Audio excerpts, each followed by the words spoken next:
Levack and Goss here with you on 104.5 The Team, and joining us on the phone lines. You've seen him all over ESPN. I think he's finally slept after the 28-hour marathon that was the fantasy football coverage on the family and networks.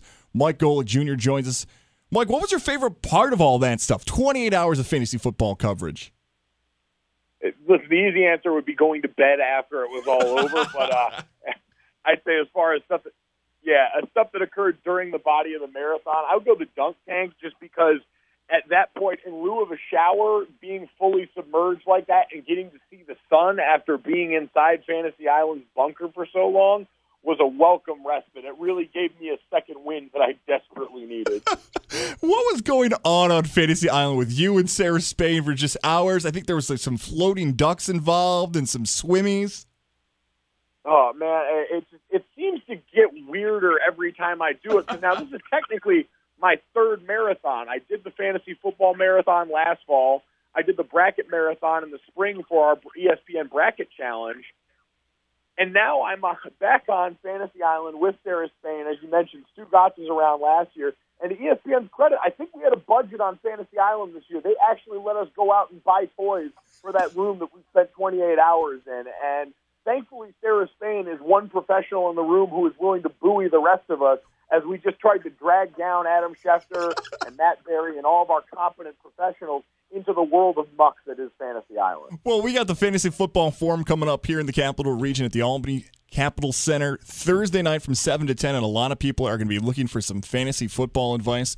Let's start with this player, the controversy surrounding him. Running back for the Dallas Cowboys, Ezekiel Elliott. You're in a fantasy football league. Do you draft Zeke, and maybe where do you take him?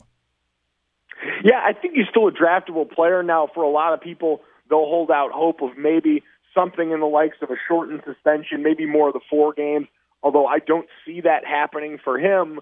I think he's still a guy that you could draft in the mid to late teens in that first round, knowing you're going to have to handcuff him, but also understanding when this guy comes back, if it is in week 7, it's still time to give you some value late as a late push in your fantasy season. He's a guy who certainly knows how to be productive behind an O-line that's got its 3 main players back, but loses a retired Doug Fleury and a Ronald Leary who moves on that they let go in free agency. And so they're going to be working out some kinks. It's going to be a different unit, and continuity in the offensive line is one of the biggest things and the most effective portions of that whole unit. And so by that time, this group that somewhat had a new shot of life injected into a couple of spots will be pretty cohesive. We'll work through some of those early kinks, and we'll be more than ready to come back and take names with Zeke in the backfield again. ESPN's Mike Golic Jr. joining us here on the phone lines on Levack and Goss on 104.5 The Team. So that's Ezekiel Elliott.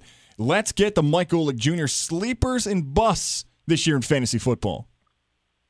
Listen, sleepers for me, and I don't even know if you can call them sleepers technically, but I'm high on the rookie running backs. And now for us, the only guys inside that average draft position, inside the top 50 for rookie running backs have been McCaffrey and Fournette, but I've been all aboard the Dalvin Cook hype wagon for a while now, just as a guy who seems to come into a set of circumstances that are really going to help him. He's a great natural, running back, first off, was going to be a first-round talent, but had some off-the-field issues that got brought up in the draft, as well as a shoulder injury that don't seem to be trouble anymore. He's a guy that they come in, reworked offense, a more of a zone scheme that certainly fits his skill set. Going to use him in the passing game, shored up the offensive line, and you have the departure of your franchise's all-time leading rusher in Adrian Peterson. Certainly frees up some touches in space.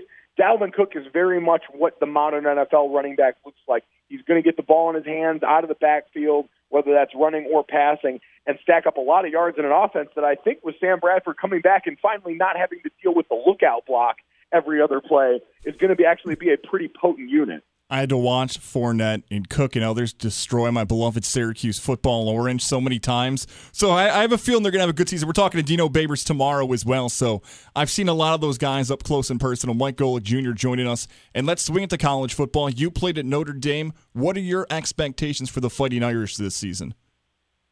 I'm expecting a big bounce-back year. I think 9 games is kind of that number everyone's got in their mind, especially in a year where they enter the season with most people putting Brian Kelly firmly on the hot seat after a 4-8 season that saw a lot of turnover for the Notre Dame coaching staff in this offseason. And I think that's key. We saw this situation sort of play out with LSU an offseason ago where they gave Les Miles that ultimatum and said, you need to show us you're willing to change, that it's not just going to be that same Stone Age offense trying to go up and beat Alabama at their own game. We saw he got shown the door early on in that season because change wasn't made. Brian Kelly listened to his players. He made some tough changes this offseason on his staff, and he seems to be putting some faith in them. Chip Long coming over from Memphis looks like he's going to call the plays, which is something that Brian Kelly had been pretty protective of during his tenure at Notre Dame. And for him to let go, trust the people he's put around, and, oh, by the way, have a stacked offensive unit led by yet another first-year quarterback, which is something that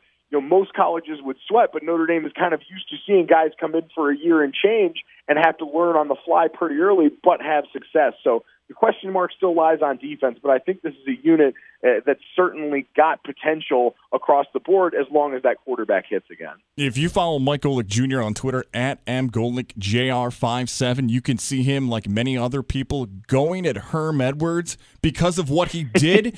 Please explain for those that may not know, why was Herm Edwards committing sins?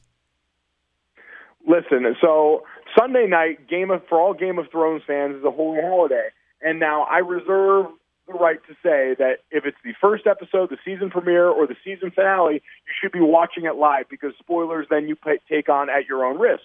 Last night, episode 6 out of 7 for this season. I didn't get to see it. I was at a concert last night, and so I withdrew from social media. I put myself out of harm's way, and I came into Mike and Mike this morning where I was filling in for Greeny, and I said, listen, guys, I didn't get to watch last night. Here's why. I know my dad did. I just asked you, let me get through the show. I'm going to stay off social media. So the only people that can hurt me are in this room. And I put it out there. So unless they wanted to intentionally injure me, I was going to be fine. Herm comes in and didn't get that warning, but knew I didn't see the episode and harmlessly believes he's going to give me what he called small detail about the episode that just happened to be, as someone who now watched the episode, the most crucial plot element maybe in the history of the show as far as what it means in the war to come.